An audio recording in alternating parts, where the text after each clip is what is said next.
Hey everyone, welcome to the channel. In this video, I want to talk about training in regards to perfection. So, most of the times, we seek to have the best body or be able to do an exercise with perfect form or have the best training program. And I myself, I'm a victim of that. For me, perfection is wanting things to go without errors, without mistakes. I think it's fine if you want that. However, life is really not like that, and it works with the balance of order and chaos. Take like the Taoism and the philosophy of yin and yang, which is this masculine energy and feminine energy, or light, dark, you can say sympathetic, parasympathetic, active, rest, whatever you want. And it's this balance that allows you to kind of like be in the flow of life.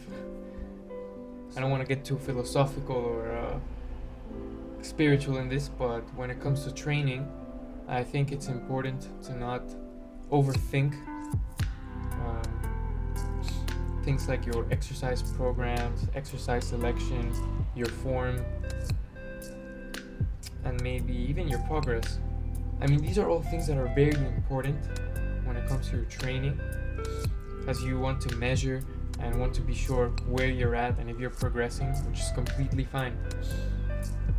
And the reason I'm talking to you about this is because I am sometimes too analytical when I train. I want to have the perfect program, balancing the push and pull with the legs and the accessory work. We're still working my scapular muscles or stabilizer muscles and things like that. And sometimes, maybe it's me, but there's probably some of you out there who have this problem, that you get so caught up in thinking about what you want to include in your training that you spend more time thinking about training than you actually train. So it's better to, like Nike said, just do it. And along the way, you start learning from your mistakes, and you simply depend more on the moment to make the decisions to change certain variables. For example, I want to share with you 2 videos of some exercises I simply decided to do just for the fun of it, and because in this new gym I'm going to, there was equipment I never really used, and I just wanted to try new things and be less close-minded and more open-minded. So for example, I tried this thing called the sledgehammer, which is using the hammer to literally hammer down a tire. Very fun exercise. And when I started doing it, I really didn't know how to do it or the technique. At first, I just grabbed the handle and thought it was just about slamming it down. But after trying it, I realized there's something wrong, because I think I was using my shoulders too much. I was grabbing the pole like this and doing the movement with the 2 hands close to each other, when in fact you grab the bottom and then you grab the top, and then you do the movement, and then as you do the movement you slide the hand down. It's kind of like that. And my point with this is that I didn't stop myself from trying something new just because I didn't know how to do it. So this can apply to also anything in real life. It's better to just try what you want to do, and then you start to figure out how to do it better, what's the technique, and such variables. I also tried doing the front squat, for example. I've been back squatting for some time now, and I decided to give front squats a go. Again, not sure if I was doing it correctly, just did it, and slowly I started to adjust my body, and I started moving my elbows. I started realizing there's too much pressure in my elbows, or I'm like choking myself, and I realized no, I have to rest the bar on my shoulders, not like on the clavicle, things like that. And I didn't need the help of anyone or any video.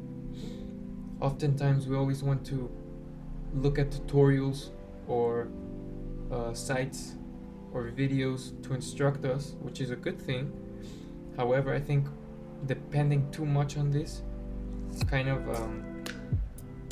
gives you less confidence. And if you try the things first, you might do it correctly, intuitively, rather than just looking through the internet to teach you something. You know, we live in times where we depend too much on technology. Something I advise you to do is to maybe, you know, if you want to try something, do it without maybe consulting your friend Google, and just try it yourself and see what happens. And at the end of the day, I think the best way to center yourself when maybe you've gone too far is to always remember what your big dream is. So let's take movement, for example. You know, sure, I want to be able to do front splits, one arm chin ups, handstand push ups, front levers, back levers, back bridge rotations. Okay, there's a list of things I want to be able to do with my body, which is fine. However, it really, all these goals all boil down to one single big picture, which is I just want to move my body to be healthy. Maybe that's not the case for you. Well, that's it for the video. I hope you enjoyed it. I talked about a lot of things. I wanted to speak only on training, but I guess I talked a bit about everything, which is fine. And at the end of the day, I hope these videos make you think in a different way and maybe allow you to look at another perspective and perhaps learn something new. So that's it. See you later, and ciao, my friends.